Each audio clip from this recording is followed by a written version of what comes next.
这片田把人迷倒了，黄澄澄的油菜花，休耕时节才看得到。徐满妹却心不在此，眼睛搜寻着找编织的材料。我用那个钳子跟它夹给它软软，再慢慢的编这个很难呐。一望无际的台东绿野乡间，稻草随手可得。徐满妹说，拿来做草编，最初是好玩，慢慢的看书自学。吊饰、杯垫、摆饰品，手艺已经进阶到无师自通的巧妙。我自己的包包我没有去买，我自己编一编、做一做就好了。成本是很省呐，就是稻草而已啦，这个无价之宝。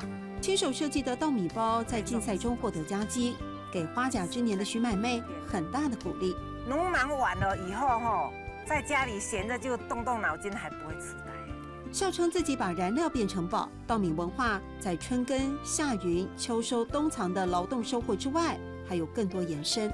花海的时候开幕，我们是有在那做给人家 DIY 啊，很多人都要在去写，我们拿一些稻草起来。好多的作品摆满桌面，徐满妹边说编织的手没停过，那般专注泄露着她热切喜爱的心情。所以最初是从一个杯垫开始嘛，然后慢慢就可以融会贯通，然后做这么多的作品。好久哎，学多久了？很久喽，很久了。然后已经可以有自己的创作，对不对？有啦，